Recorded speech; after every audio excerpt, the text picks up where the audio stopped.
I encourage people not to do the individual containers because then you've got a straight ice, ice or whatever it is pack underneath that they're all keeping each other cold. Yeah. So versus the individual ones, they're going to get hotter faster, and the ice that you put in there or whatever you're using to make that cold is going to get melted faster because it's all by itself in that little container. Welcome to the Charcuterie Launch Lab podcast, where passion meets profit. If you've ever dreamed of turning your love for charcuterie, or food of any kind, into a thriving online business, well then you're in the right place. We're Andrea and Patty, the Grazing Biz Sisters. With over 60 years combined experience as a chef and digital marketer, we have walked in your shoes starting our own online businesses. We'll share all of our tips, advice, struggles, and best strategies to help you launch and grow your own online foodie business with ease. The Charcuterie Launch Lab is a space for all food creators and entrepreneurs just like you.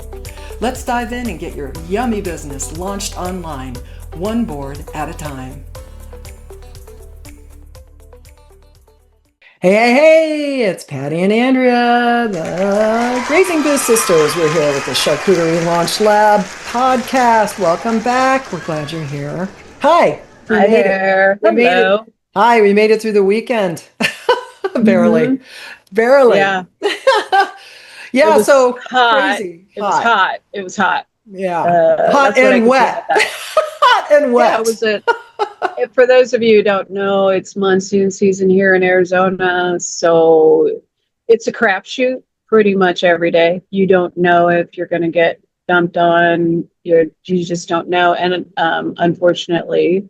Wait, we got to go back and tell people. People don't even know. Some people don't even know what we're talking about. So we had a 3-day event over 4th of July, and so today we're going to talk about what it took for us to get ready for this and our first day on the event. And then we'll do part 2 on how the rest of the event went. Because it was 3 days and we had 3 totally different days.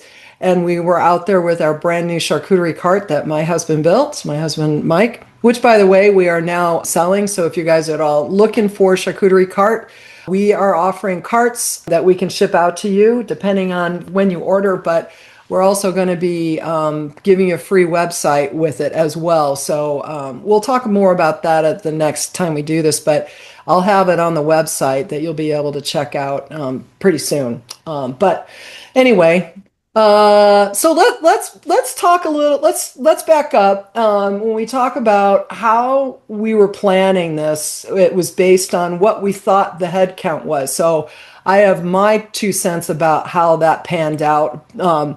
You contacted the event organizer, which I think we'll just keep nameless, but the event organizer and where we were at on the event. But when you started communicating with them, I think we should talk about the kind of questions that we want to ask the event organizer so that we're ready with the right amount of food, right? So Andrea, you had the connection with the event organizer from the start. So tell me about, first of all, how you found the organizer, because there's a lot of people want to know, how do you get into these events and where do you find them?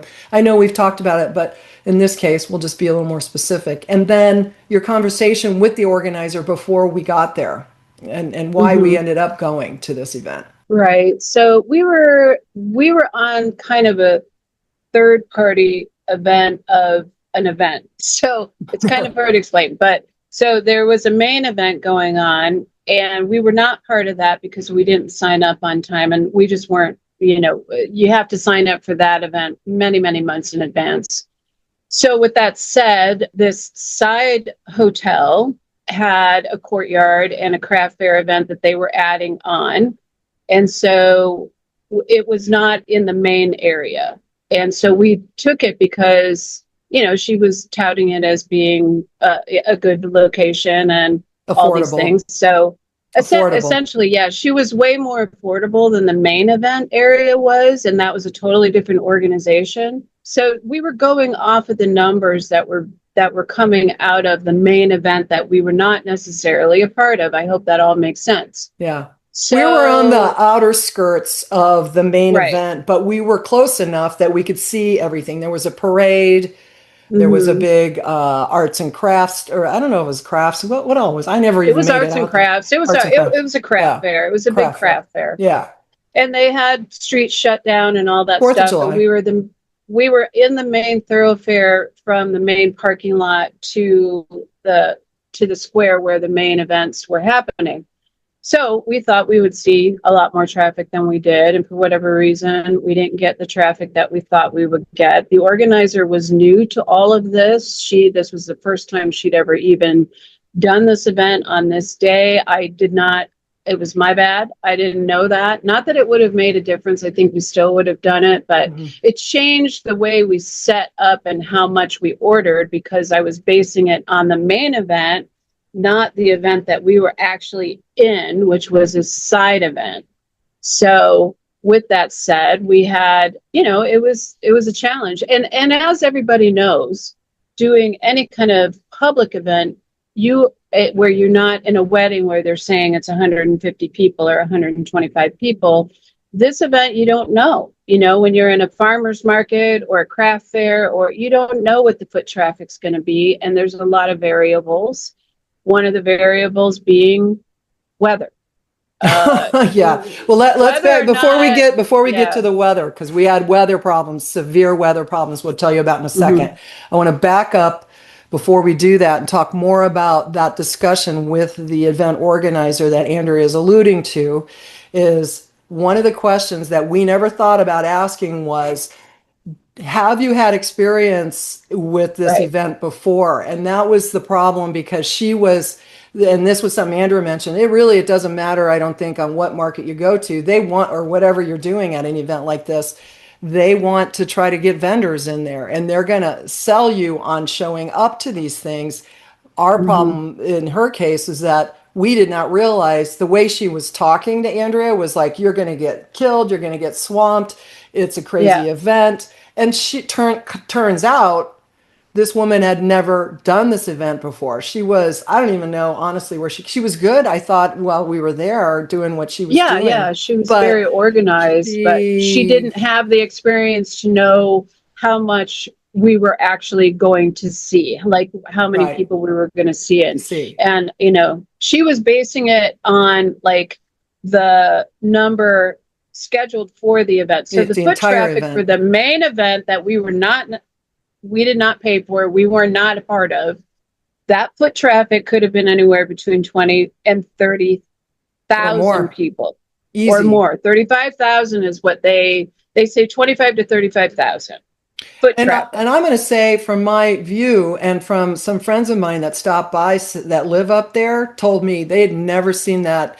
area as full before. Now, that doesn't mean Mm-hmm. she also, a friend of mine said, I don't come out here all the time, but this was Right. crazy out there in the area Yeah. where the main event was.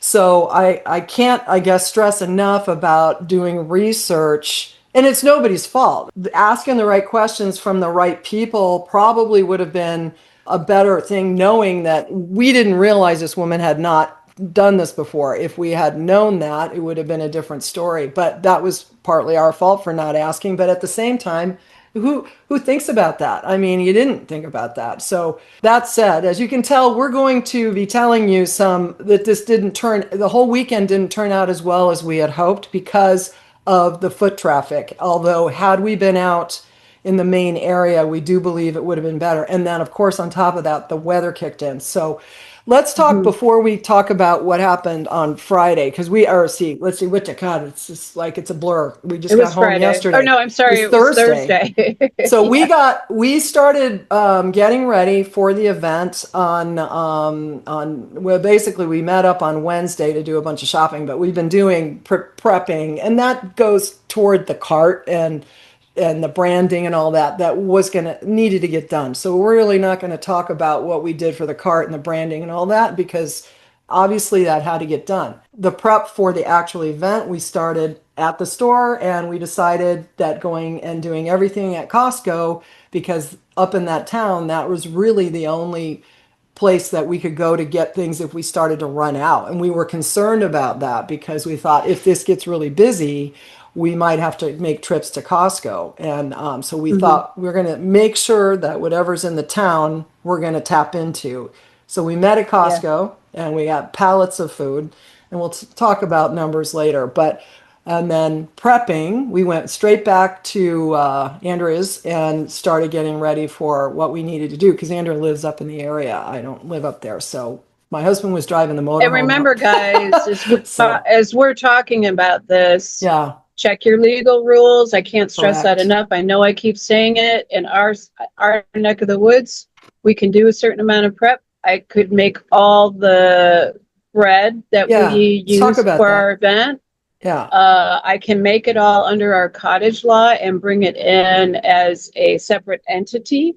And so we use bread. We also had gluten-free crackers that we bought from Costco, but that was not a main part of it. Okay, so let's talk a little bit about what we were prepping, and what you were saying is that you got to be careful what you're prepping at home, obviously. But let's talk about that Right. bread, because the bread was kind of key to what we were doing. I actually So, yeah, we're going to give up our secret to what we were doing.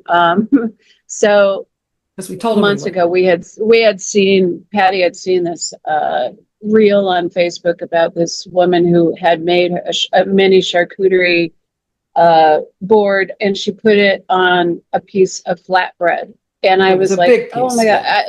we loved it. I thought it was, so of all the things that I've seen, it really was like an idea that I could get behind. And rather than throwing crackers or throwing baguette slices or whatever, what have you, I love the idea of the flatbread. So I started when we decided to pay the fees and do all the things. So I started making the bread as opposed to, because I couldn't find the size that I wanted. Yeah. And there it is. So for those of you who are listening, it is, would you say it was about 8 inches by, I don't know, It's a 5x7. I based it on a 5x7 because that was the size of the boat that we went with. Now, again, all of this revolves around your cost. So yeah, with the 5x7 and putting in all the elements that went with it, which was salami, ham, brie, sharp cheddar specifically, little skewers of olives and tomatoes, and a mix of nuts and dried fruits. All of those things, once we came up to it, we had to have a certain price point and a certain cost involved. And we get a lot of questions about the charcuterie cost too. So we'll work on that moving forward. But with that said, all of these elements had to come together and come out to the price that we were looking at. And the only way I could make it happen and get the size bread I wanted was to make the bread myself. Now in Arizona, I can make bread at home, and as long as I label it, so you can see my little label there, as long as I label it and have all the ingredients, I am at that point selling that bread to the business, at the charcuterie business. So it all worked out okay legally. Again, check your laws, because most places are not going to let you do that. But I can do it here. We can also do a certain amount of prep. Here they prefer we do it on site as much as possible, which we did.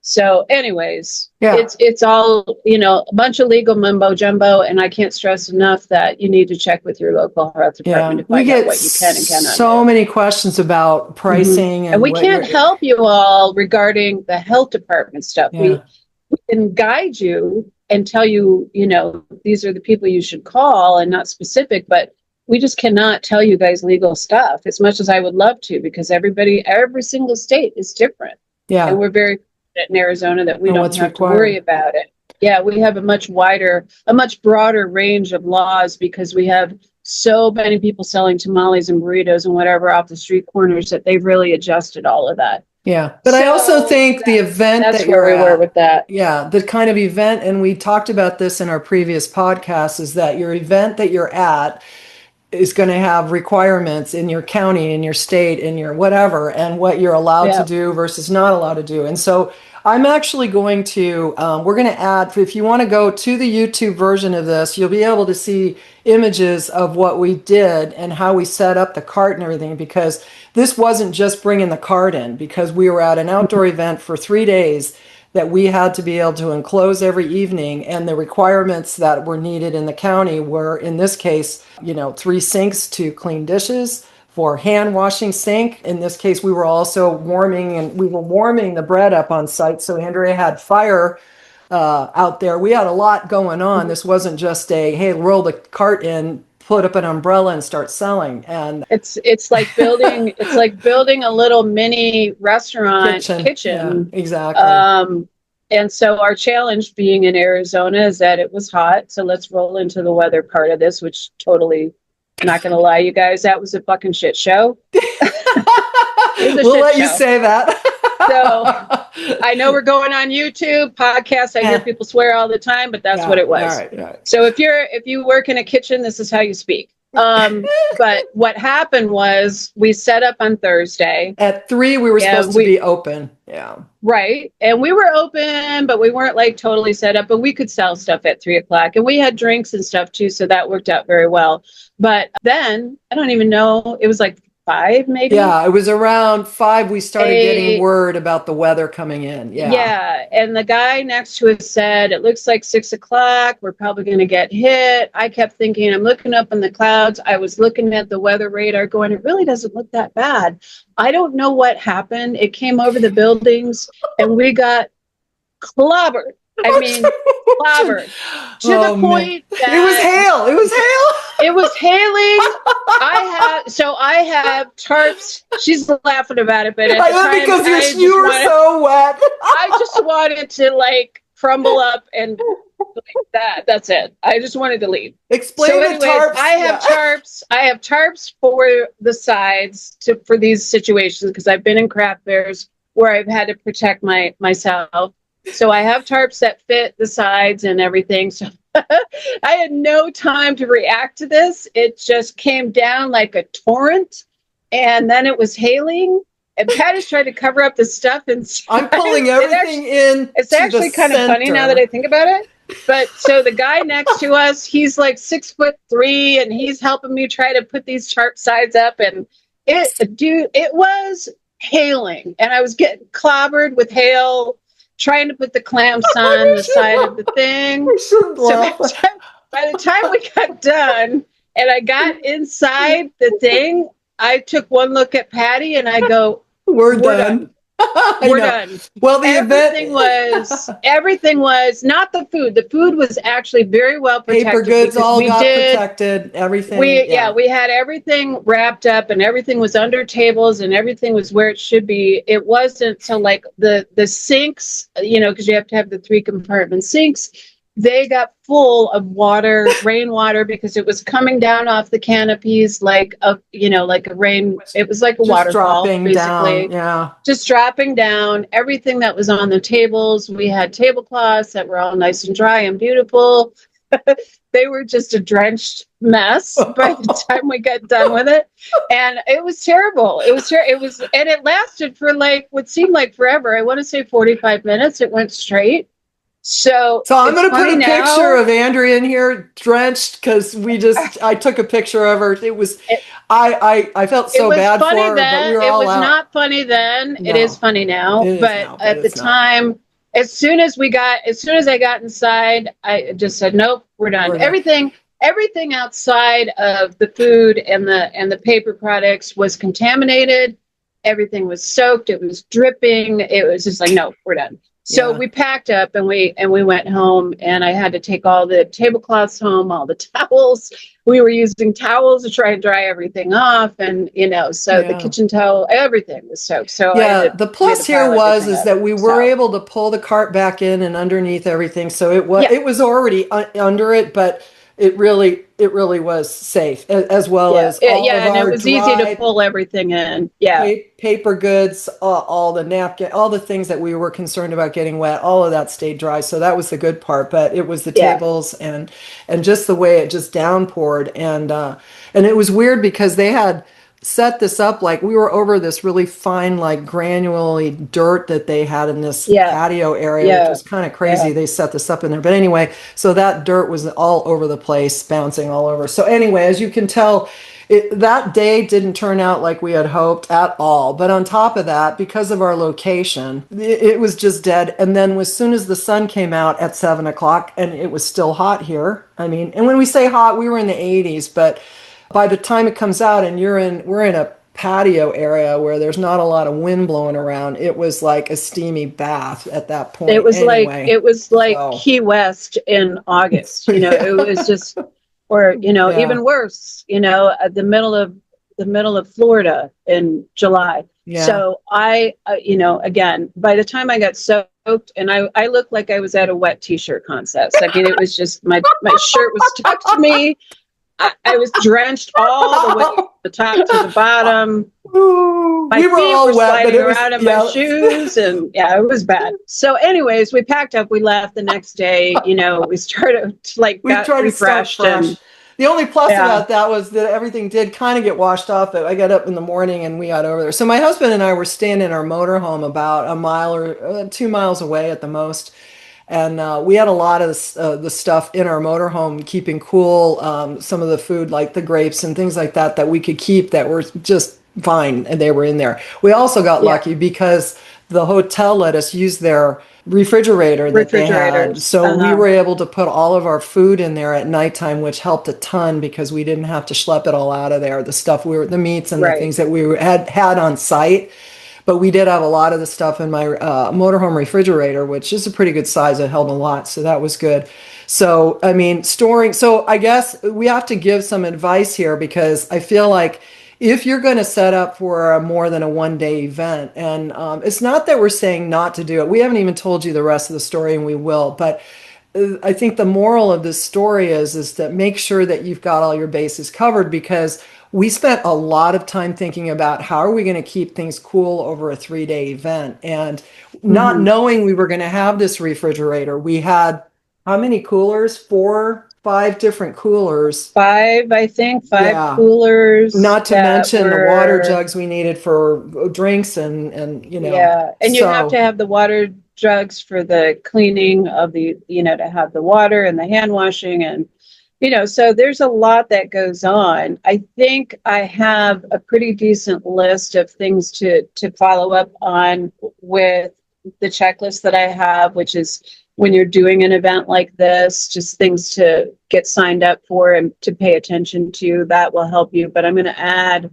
to that checklist at some point where I can give you some ideas of things that you need to bring with you and have available, and you know, yeah, just to help you out. yeah, we could talk about a few of those things that we went, oh, wait, we should have done this and we should have done that, or I Right. wish we had it, or where was it at? I mean, the whole time, do not forget to bring scissors. We had one pair of decent scissors. I wish we'd have more because those were coming in handy all over the place. The other thing we brought we didn't, even though we were in a 10-foot canopy, I was very aware of our weather having issues as far as heat and sun goes. So what I did is I brought our beach umbrellas.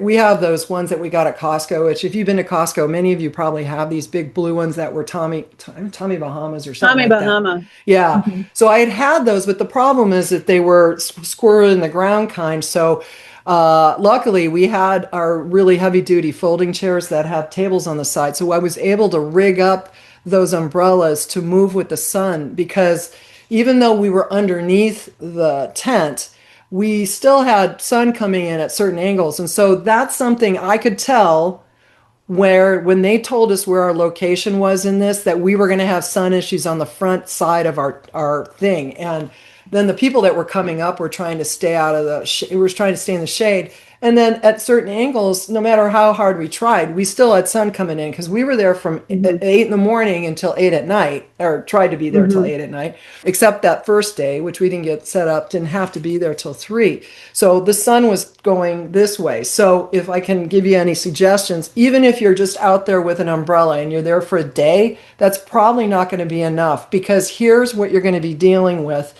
is the temperature of your cart. And we're going to go into great detail about that because of the health department coming by. We're going to talk about what happened there when that happened. And they didn't come until Sunday, or sorry, the third day. Yeah, that was really, he came on our second day. Yeah, I mean, on our second full day. It was the third day, but yeah, it was late in the day. It was kind of a weird setup. So he showed up very late in the day, and we, everything was fine. But it's definitely a challenge, and on the next episode, we're going to talk extensively about our ideas about how to do this, because without an electric situation where you have air flowing all the way around the product, the only issue with the charcuterie cart is trying to get it, get those keep products it at temperature, which needs to be a long term, 41 to 43 degrees is what they required. And, 41 degrees cooler. You want it to stay below 41, just to be on the safe side. And that doesn't mean just at the top or the bottom. Our top was not holding, the bottom was, and the middle was not holding at all. Yeah. So you really have to pay attention to that. So we've got some ideas about it, rather than switching it out all the time or throwing out whatever's in there and then putting fresh stuff in, because you're going to lose a lot of money doing that. I like struggle with that part of it. There's always going to be you were on it with food, but I was trying so hard to keep everything, and it just happened to be hot. The sun was coming on us. I will say that the organizer did tell us we were going to have sun. She did say that, and so come prepared for that. But it worries me when I see a big learning experience. Yeah, it worries me when I see people just out there with a cart and umbrella, because if you're outside, it doesn't matter what time of day it is. The sun's going to hit you, and at some point, and if you have an umbrella that's stuck in the middle of your cart, and even if you're able to tip it, great, but even still, that's not going to cover up your entire cart. That's not enough. And nowhere near is it enough. We had our 10-foot tent plus the 2 umbrellas. Now, we're not trying to scare you off. We're just trying to educate you on stuff to remember and to think about. So when you're planning, and I know, because we live in Arizona and the sun burns 360 days a year pretty much around here. I mean, it's a lot of sun. That you go, it doesn't matter, because even where Andrew is at, she will get sun and then it might rain half the day and the next thing it's 90. I mean, it's just the way it is. So you just got to be prepared for what you're going to deal with. Now, we did also have wind issues at certain points. So that was a whole other side of it, where we're trying to hang on to things. Luckily, I think we were pretty stable. We were on that compared to what you've experienced before. So compared to what I've seen other people experience, and I have managed to, hold on to my stuff, whereas I've seen tents completely, like, they're gone. Everybody around me gone. Yeah. But there's tricks to holding your tent down properly. So there's definitely that to think about, and so you just got to plan for how long you're going to be there. But I think the most important part about this is that how are you keeping people safe? And that's what you're feeding folks. The food part, that's exactly. How are you keeping your food products cold, even if it's a 2-hour event, if it's a 4-hour event, if it's all day, you're not even going for 2 or 3 days like we did.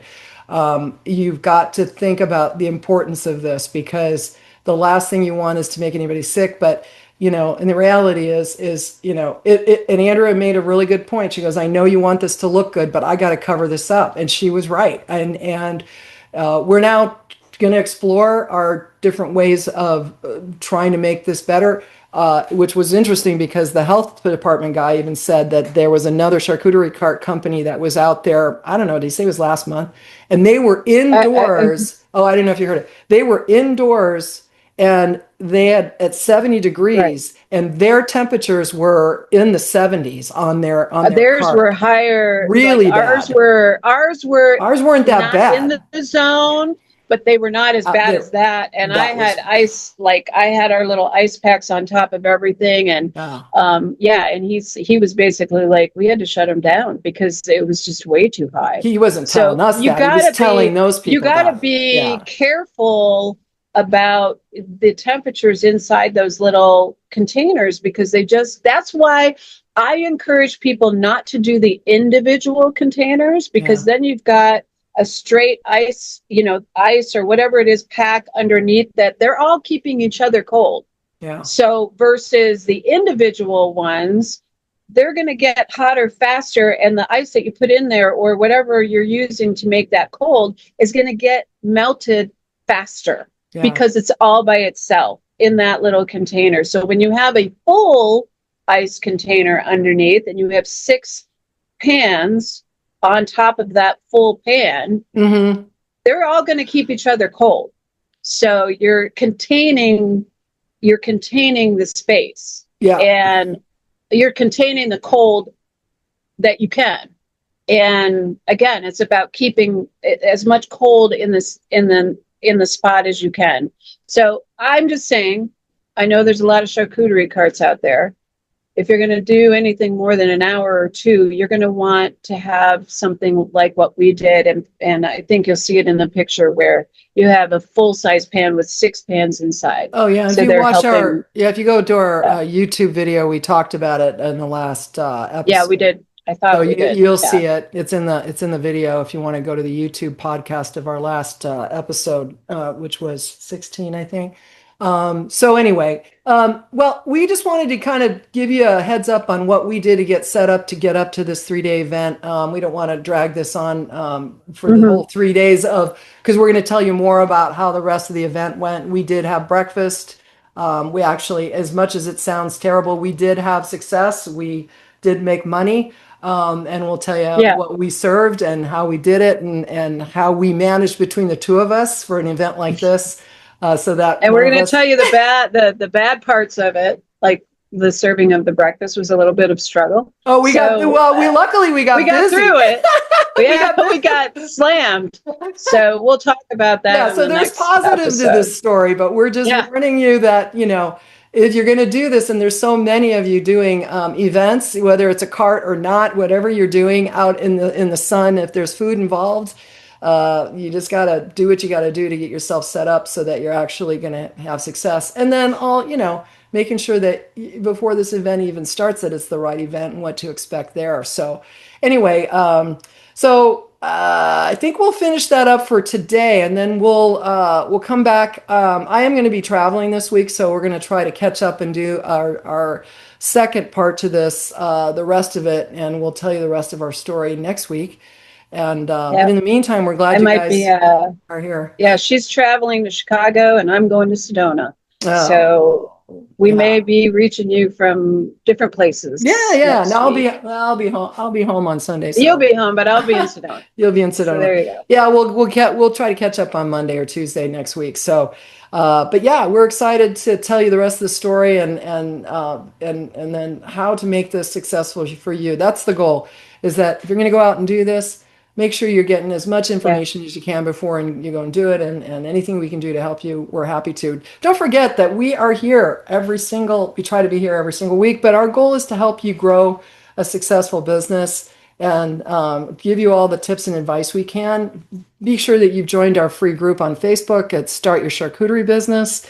And we also have we keep talking about wanting to work on this charcuterie cart calculator. We got to work on that part. We do have a calculator. Yeah, it's coming. It's coming. We're trying to figure out the best way to make it work. Yeah. But we have a lot of resources, free and paid, that we can do some coaching. And yes, if you are interested in getting a cart and getting a website, and again, everything we said today, you'll probably run off and never do this at all. But no, seriously, you do not have to do 3-day outdoor events in 90-degree heat like we did. Right, so, and you can't control the weather, so I can't blame it on anything but Mother Nature. Yeah, at that point, luckily, it was just one day it was 1 hour of one day. Yeah, bad enough to scare us away that night, but it was all right. Yeah, I was just like, we're done. Yeah, we're out of here. She literally did that. She went, get the hook. We're out of here. And I'm like going, oh my God, how are we going to recover from this? We did. Keep seeing you all drenched. And and we'll tell you the other story about her dog running away on 4th of July. We'll tell you that too. But it ended up. It was all good times. She's still alive. She made it out. She's good, but oh my gosh, add it to the list. Anyway, if it's not drama, it's no fun, right? Anyway, we got to give them something to come back for. All right, everybody. We have our stories. All right, everybody. Have a good week. We'll see you guys next week. Thanks for stopping in. Tell everybody you know about us. Share, tell the world. We love y'all. See you later. Bye. Bye.